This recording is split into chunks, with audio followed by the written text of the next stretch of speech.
El asfalto de la carretera N330, a las afueras de Zaragoza, se extendía bajo un cielo de medianoche, tan negro que absorbía la luz de las estrellas. Era una noche sin luna, y la niebla se deslizaba lenta y espesa sobre el asfalto, como un espectro vivo que envolvía todo a su paso. Los pocos coches que transitaban por aquella ruta solitaria avanzaban despacio, con los faros abriéndose paso en la penumbra, sus luces vacilantes luchando contra la oscuridad, como si la carretera quisiera tragárselos de un solo bocado. A lo lejos, donde la N330 se retuerce en una curva pronunciada rodeada de pinos oscuros, una figura menuda y estática parecía emerger de la bruma. Era imposible distinguir si se trataba de una ilusión creada por la neblina o algo mucho más perturbador. Los conductores que tomaban la curva notaban un escalofrío recorrer sus cuerpos, un presentimiento helado que les erizaba la piel antes de siquiera percibirla claramente. A esa hora, pasadas las 3 de la madrugada, la carretera parecía pertenecer a otro mundo, uno donde las reglas de la realidad se difuminaban. Los relatos locales hablaban de esa curva maldita, donde más de 7 accidentes mortales habían tenido lugar en los últimos años, todos sin una explicación clara. Los coches simplemente se desviaban y chocaban contra los árboles, sin huellas de frenada, como si una fuerza invisible los arrastrara hacia su perdición. Había quien decía que, justo antes del impacto, los conductores habían visto a una niña en el arcén. Vestía un camisón blanco, sucio y desgarrado, que parecía demasiado ligero para el frío cortante de la noche. Sus ojos, vacíos y sin brillo, miraban directamente al alma de quienes tenían la desgracia de cruzarse con ella. Nadie sabía su nombre, ni de dónde había salido. Algunos pensaban que era el espíritu de una niña que había muerto en uno de los primeros accidentes, pero las autoridades nunca encontraron ningún rastro. Aquella noche, Marcos conducía de vuelta a Zaragoza después de un largo turno en el hospital. El cansancio le pesaba en los párpados, y el café de una gasolinera de mala muerte apenas lograba mantenerlo despierto. Sabía que estaba cerca de la curva maldita cuando sintió un cambio en el ambiente, como si la temperatura hubiera descendido de golpe. El aire acondicionado del coche estaba apagado, pero un soplo gélido le envolvió, haciéndole estremecerse. De repente, la radio comenzó a emitir un zumbido estático, interrumpiendo la tranquila música que lo acompañaba. Ajustó el dial, pero solo consiguió más ruido, hasta que la voz de una niña susurró por encima de la estática, como si estuviera sentada en el asiento trasero, justo detrás de él. «No debiste venir por aquí», murmuró la voz, suave como el roce de un cuchillo afilado. Marcos miró rápidamente por el espejo retrovisor, pero solo vio la negrura del interior de su coche. Intentó concentrarse en la carretera, sus manos temblando sobre el volante, cuando la vio, al borde de la curva, justo en el punto más peligroso. La figura de la niña apareció entre la niebla. Su cabello oscuro caía sobre su rostro pálido, y sus brazos colgaban inertes a sus costados. Pisó el freno instintivamente, el coche patinando sobre el asfalto húmedo, mientras su corazón martilleaba en sus oídos. La niña no se movió ni un milímetro, simplemente se quedó allí, con los ojos vacíos fijos en él. Y entonces, justo cuando el coche estaba a punto de detenerse a escasos metros de ella, Marcos tuvo un mal presentimiento. Marcos sentía que el tiempo se detenía mientras el coche se deslizaba hacia la niña. El chirrido de los neumáticos resonaba en sus oídos, y por un instante pensó que no lograría evitar atropellarla. Pero entonces, el coche se detuvo bruscamente, con un violento sacudón que le hizo golpearse el pecho contra el volante. Sus respiraciones salían entrecortadas y el frío de la noche se coló en su vehículo, como si las puertas estuvieran abiertas de par en par. Allí estaba ella, inmóvil en medio de la carretera. La tenue luz de los faros iluminaba su figura esquelética y sus ojos vacíos se clavaron en los de Marcos a través del parabrisas. Hubo un momento en que quiso acelerar y dejarla atrás, olvidarse de todo y seguir su camino hacia Zaragoza. Pero algo en su interior, una fuerza que no entendía, le hizo llevar la mano al pomo de la puerta y abrirla.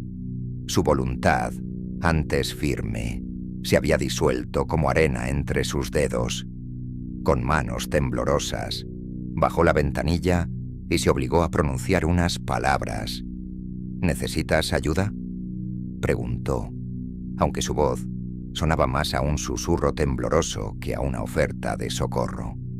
La niña no respondió, pero comenzó a moverse, caminando lentamente hacia la puerta del copiloto. Había algo antinatural en la forma en que se desplazaba, como si sus pies no tocaran realmente el suelo. Marcos sintió una oleada de náuseas, una repulsión visceral que le hacía querer alejarse de ella a toda costa, pero sus manos, como si no le pertenecieran, ya estaban alcanzando el seguro de la puerta para desbloquearlo. «Déjala fuera, pensaba, un grito desesperado resonando en su mente. Pero sus dedos no obedecían. Era como si alguien estuviera guiando sus acciones desde fuera, una presencia helada que había tomado control de su cuerpo. La puerta se abrió con un crujido, y la niña se deslizó al interior del coche, sin hacer un solo ruido. En cuanto estuvo dentro, el aire se volvió denso y sofocante, como si la temperatura hubiera caído varios grados más. El olor a tierra mojada y algo más rancio inundó el habitáculo, y Marcos sintió que su garganta se cerraba. Intentó volver a hablar, pero las palabras se le quedaron atascadas. La niña giró lentamente su cabeza hacia él, y en la penumbra del coche vio que su rostro estaba pálido y demacrado, con manchas oscuras bajo sus ojos, como si hubiera estado despierta durante días. «Gracias», dijo ella, con una voz que no sonaba como la que había escuchado antes en la radio. Era una voz doble, un eco distorsionado, como si estuvieran hablando dos personas al mismo tiempo. Un escalofrío recorrió la columna vertebral de Marcos, pero sus manos, aferradas al volante, no dejaban de temblar. Trató de apartar la mirada, de concentrarse en la carretera, pero sentía como si algo en su mente estuviera siendo devorado, como si las sombras que la niña traía consigo estuvieran invadiendo su conciencia. No quería, pero comenzó a conducir de nuevo, sus manos moviéndose en automático, como si alguien más las guiara. Intentó gritar, pero sus labios permanecieron sellados, su garganta en un nudo de pánico.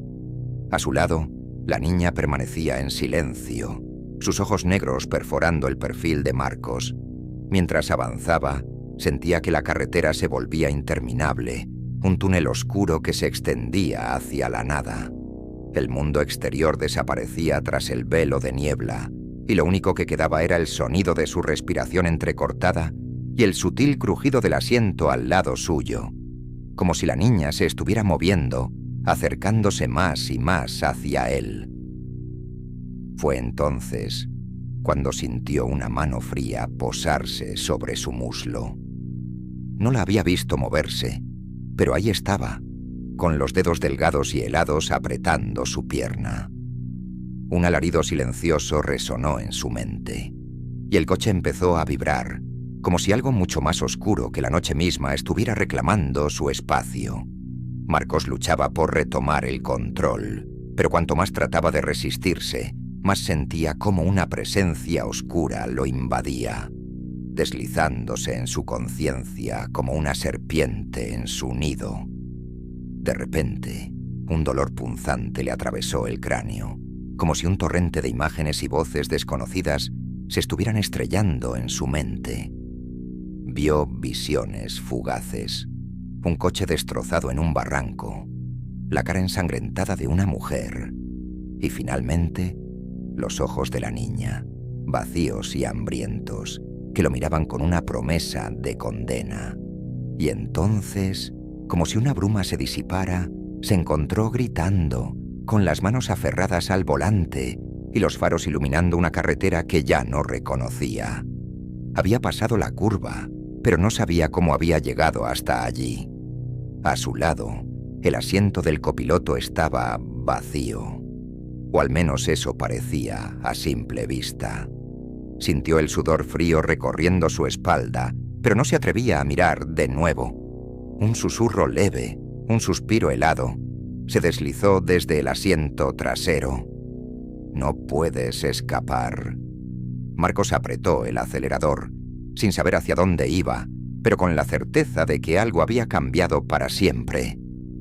Lo que había dejado entrar en su coche no era simplemente una niña, sino algo mucho más oscuro que se había infiltrado en su mente. Y ahora sentía que ya no estaba solo en su propio cuerpo. Marcos conducía con las manos sudorosas pegadas al volante, su respiración entrecortada mientras intentaba mantenerse enfocado en la carretera que se extendía ante él. Su corazón martilleaba con tanta fuerza que sentía como si fuera a romperle las costillas. No se atrevía a mirar de nuevo al asiento del copiloto, donde la niña se encontraba inmóvil, su presencia impregnando el coche con un frío insoportable. El silencio se hacía cada vez más denso, hasta que la voz de la niña rompió el aire como el filo de un cuchillo. «Llévame al embalse de la Loteta», susurró, su voz arrastrándose como una serpiente. Era una orden, no una petición, y su tono era más antiguo de lo que una niña podría tener. Marcos sintió que la sangre se le congelaba en las venas. No entendía por qué, pero algo en la forma en que pronunció esas palabras le produjo un terror primitivo, una alarma ancestral que le gritaba que huyera. «¿Por qué? ¿Por qué quieres ir allí?», consiguió balbucear, su voz apenas un susurro, temeroso de lo que ella podría responder. La niña no contestó de inmediato, solo giró lentamente la cabeza hacia él, y aunque Marcos seguía mirando al frente, pudo sentir sus ojos como dos pozos oscuros clavándose en su perfil, estudiándolo, consumiendo cada vestigio de su voluntad. «Es donde todo termina», dijo ella, con una calma inhumana, como si estuviera hablando del clima. Luego añadió, con una voz aún más baja, casi como un lamento: «Es donde ellos me esperan». Marcos sintió una oleada de pánico que casi lo hizo girar el volante de forma brusca. Quería detener el coche, salir corriendo, alejarse de esa presencia abominable. Pero sus manos parecían pegadas al volante, moviéndose solo para obedecer a esa voz de ultratumba. El sudor le corría por la frente y la espalda, empapándole la camisa, mientras sentía que una fuerza invisible le oprimía el pecho, dificultando su respiración. No puedo llevarte ahí», intentó decir, aunque la voz le salió ahogada. Pero las palabras sonaron huecas incluso para él, como si ya supiera que no tenía elección. La niña sonrió, un gesto lento y grotesco que apenas estiró los labios pálidos. Luego, sus ojos, tan vacíos que parecían absorber toda la luz del coche, parpadearon una vez, 2 veces, como si se burlara de su resistencia. «Te lo ruego, Marcos», dijo, alargando su nombre con una familiaridad inquietante. «No hagas que ellos vengan a buscarte también». El miedo lo atravesó como un rayo, dejándolo paralizado. ¿Cómo sabía su nombre? No había manera de que lo supiera. Sus pensamientos se arremolinaron en su mente como una tormenta, pero sus manos seguían obedeciendo, girando el coche en dirección al embalse. La carretera se volvía cada vez más estrecha, con curvas cerradas que parecían querer engullir el vehículo en la oscuridad. Marcos sentía que los árboles a ambos lados de la carretera se inclinaban hacia él, como si quisieran arrastrarlo al abismo. El coche avanzaba a través de la noche como una flecha disparada al corazón de la oscuridad. ¿Quiénes son ellos?, preguntó de repente, sin poder contenerse, aunque sentía que la respuesta podría ser su perdición. La niña no respondió de inmediato. Se quedó mirando al frente, con los ojos clavados en la carretera, y por un momento, Marcos pensó que quizá ella tampoco sabía quiénes eran esos ellos. Pero entonces su voz surgió de nuevo, tan suave que apenas fue un murmullo.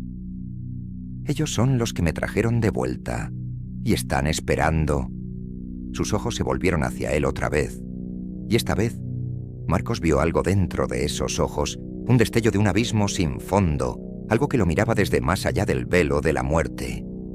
Y ahora también te esperan a ti. El pánico creció en su interior como un nudo de serpientes retorciéndose. Quería gritar, abrir la puerta y lanzarse al vacío de la noche, pero sus músculos no respondían. En cambio, notó que sus pies, como si tuvieran vida propia, pisaban el acelerador, y el coche se precipitaba por la carretera con una velocidad aterradora, como si la propia oscuridad le empujara hacia ese destino maldito. La niebla se hizo aún más densa, envolviendo el vehículo en una espesa manta blanca. Marcos ya no distinguía dónde terminaba la carretera y dónde comenzaba el vacío, pero no podía detenerse. Era como si el coche estuviera siendo arrastrado por un imán invisible hacia el embalse, un lugar que ahora parecía más una trampa que un destino. La niña se inclinó hacia él, tan cerca que podía sentir su aliento helado en la mejilla. «Si no lo haces», dijo en un tono que goteaba malicia, «nunca volverás a ver la luz del día». Marcos sintió como su última pizca de esperanza se desvanecía, consumida por un terror que le paralizaba hasta el alma. La carretera se hacía cada vez más oscura, como si el mundo a su alrededor estuviera desapareciendo. Pero lo que le aterraba más que la propia muerte era la certeza de que, pasara lo que pasara, nunca volvería a estar solo. Con el embalse ya en su mente, avanzaba sin detenerse, como un condenado arrastrándose hacia su propio juicio final, mientras el eco de la risa infantil resonaba en sus oídos, helándole la sangre. El coche de Marcos se deslizaba por el camino estrecho que conducía al embalse de la Loteta, rodeado por una oscuridad impenetrable que parecía cerrar filas a su alrededor. Los faros apenas iluminaban unos pocos metros por delante antes de que la niebla espesa devorara la luz, como si el mundo se hubiera convertido en un abismo sin fin. El motor rugía en la soledad de la noche, pero dentro del coche el silencio era sofocante. La niña a su lado permanecía inmóvil, sus ojos oscuros fijos en el horizonte, mientras Marcos luchaba con cada fibra de su ser por no perder la razón. Sentía que el coche no le pertenecía, que no era él quien pisaba el acelerador, ni quien mantenía las manos firmes en el volante. Era como si algo más, algo que habitaba en la niña, estuviera tirando de los hilos de su mente, reduciéndolo a un simple espectador de su propia condena. Finalmente, el camino se abrió a una explanada junto al embalse, cuyas aguas negras brillaban débilmente bajo la pálida luz de las estrellas ocultas tras la niebla. El coche se detuvo bruscamente y el motor se apagó por sí solo, dejando a Marcos envuelto en un silencio opresivo, roto solo por el suave golpeteo del agua contra la orilla. Durante un momento que pareció eterno, nadie se movió. Marcos tragó saliva, sintiendo que su garganta estaba tan seca como si hubiera estado gritando durante horas. Giró la cabeza lentamente hacia la niña, esperando encontrar algún rastro de humanidad en su rostro, algo que le indicara que aún había esperanza. Pero lo único que vio fue una sonrisa fina, dibujada como una grieta en su cara pálida, mientras ella giraba hacia él con un brillo antinatural en los ojos. «Baja del coche, Marcos», ordenó ella, su voz más helada que el viento que soplaba desde el embalse. Quiso resistirse. «No lo hagas», se dijo a sí mismo, pero sus manos ya estaban girando el pestillo de la puerta. «No bajes», insistía su mente, pero sus piernas se movían por cuenta propia, empujando su cuerpo hacia el exterior. El frío de la noche le golpeó como una bofetada, y un escalofrío le recorrió la columna al sentir la humedad del aire, cargado con un olor rancio y metálico que provenía de las aguas oscuras. La niña bajó del coche con una gracia antinatural, sus pies descalzos casi flotando sobre la gravilla húmeda del suelo. Se volvió hacia él con una expresión que parecía estar entre la inocencia y la perversidad, un contraste que le revolvió el estómago. «Ven conmigo», dijo ella, extendiendo su pequeña mano hacia él. Marcos sintió un tirón en el pecho, un impulso que le arrastraba hacia ella, como si una fuerza invisible lo estuviera empujando. Quería gritarle que no, que lo dejara en paz, pero sus labios estaban sellados, su voz atrapada en el nudo de terror que le atenazaba la garganta. Se encontró extendiendo la mano hacia la de ella, y cuando sus dedos se entrelazaron, sintió un frío tan penetrante que casi le hizo caer de rodillas. Era un frío que no solo tocaba su piel, sino que parecía filtrarse hasta su alma, congelando cualquier resquicio de voluntad que le quedara. «¿Por qué?», logró murmurar, sus ojos llenos de un miedo que no podía expresar con palabras. «Tienes que venir», respondió ella, con una dulzura que solo hizo que su terror se multiplicara. «No tienes elección, Marcos. Ellos ya te están esperando». Ella tiró de él con una fuerza que no debería haber poseído un cuerpo tan pequeño. Marcos sentía sus pies arrastrarse por el suelo pedregoso, incapaz de detenerse, mientras se acercaban al borde del embalse. El agua negra estaba en calma, pero había algo profundamente antinatural en ella, como si las profundidades estuvieran vivas, esperando ansiosas su llegada. «Por favor, déjame ir», suplicó, aunque sabía que no serviría de nada. Sus palabras eran solo un eco ahogado que se desvanecía en el aire frío de la noche. La niña no le respondió esta vez. Solo lo miró con una intensidad que parecía penetrar su cráneo, como si sus pensamientos estuvieran siendo arrancados de raíz y devorados por aquellos ojos vacíos. Sus pies ya estaban en la orilla, el agua lamiendo la punta de sus zapatos, y aún así no podía detenerse. Era como si sus músculos fueran marionetas movidas por hilos invisibles. «No temas», susurró la niña, inclinando su cabeza de forma inquietante. «El agua te purificará, te liberará de tu miedo». Marcos quería gritar, golpearla, escapar, pero en lugar de eso, notó que sus piernas avanzaban sin dudar, entrando en las aguas frías del embalse. Sentía como la humedad penetraba su ropa, enfriándole la piel hasta los huesos, pero era incapaz de retroceder. La niña no soltó su mano, y con cada paso que daban, el agua les llegaba más arriba, hasta que estuvo a la altura de su cintura. «Esto no está pasando, esto no está pasando», repetía para sí mismo, pero cada palabra se desvanecía en su mente como un susurro sin fuerza. Todo su ser estaba sumido en un pánico absoluto, el instinto de supervivencia luchando frenéticamente contra esa fuerza que lo controlaba, pero sus piernas seguían avanzando, adentrándose cada vez más en las aguas oscuras. Cuando el agua le llegó al pecho, la niña se volvió hacia él, acercando su rostro al suyo. Sus ojos, esos pozos insondables, parecían extenderse hasta tragarse toda su visión, toda su conciencia. «Mira lo que ellos me hicieron, lo que nos hicieron a todos», murmuró, y por un instante el rostro de la niña se deformó, transformándose en una mueca grotesca, un collage de rostros que no deberían existir en un solo cuerpo. Marcos soltó un alarido ahogado, pero sus pulmones estaban ya llenos de miedo, su cuerpo sumergiéndose lentamente, tirado hacia abajo por una fuerza que no podía ver. Sintió la presión del agua cerrándose sobre su cabeza cuando la niña lo arrastró hacia las profundidades. El mundo exterior se desvaneció en un torbellino de burbujas y oscuridad, el silencio acuático aplastando cualquier último rastro de esperanza. Intentó soltarse de la mano que lo guiaba hacia el fondo, pero era inútil.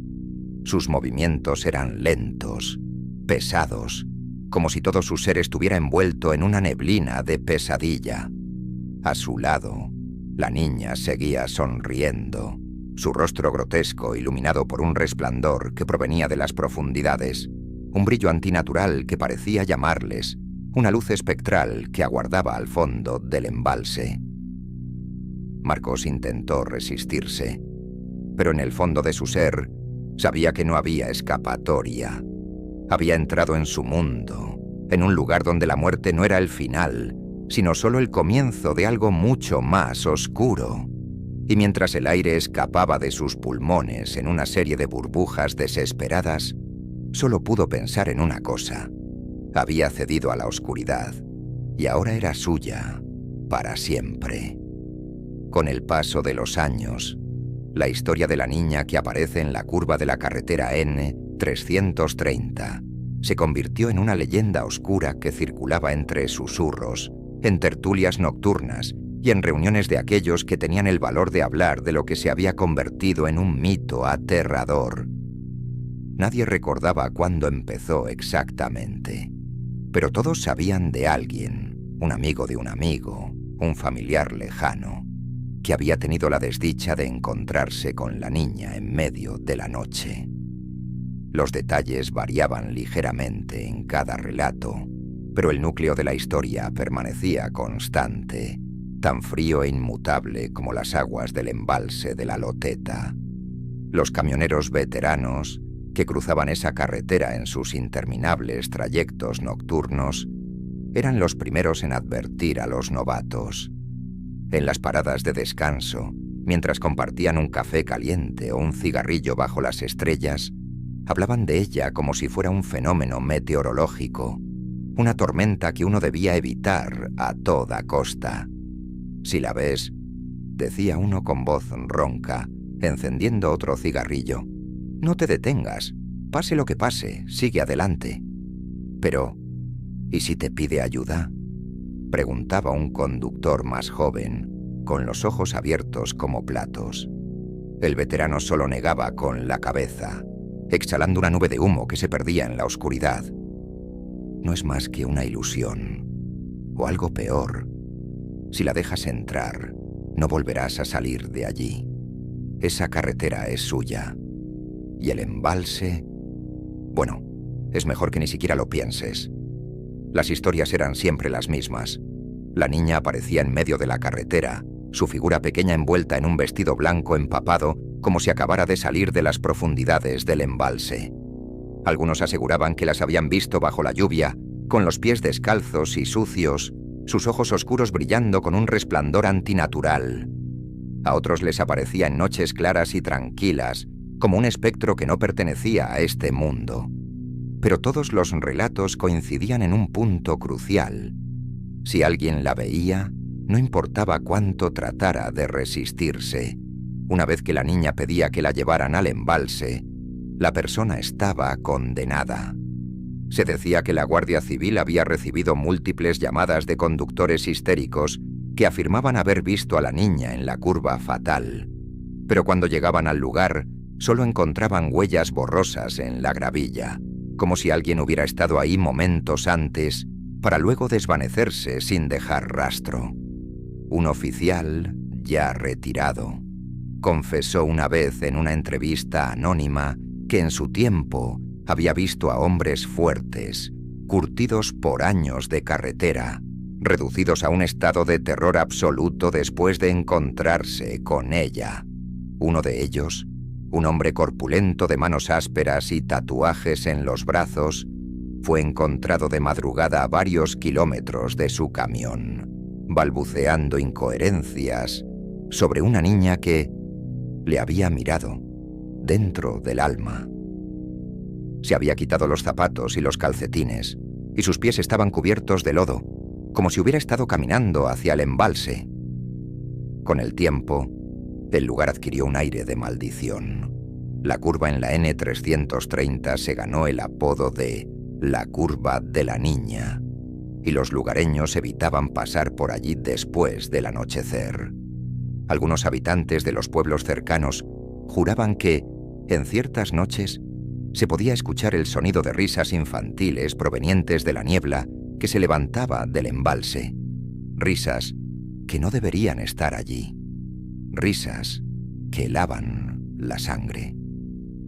En el pueblo de Magallón, un anciano que vivía en una casa cercana a la carretera afirmaba haber visto luces parpadear cerca del agua, como faros de coches que se precipitaban hacia el embalse, solo para desaparecer de repente.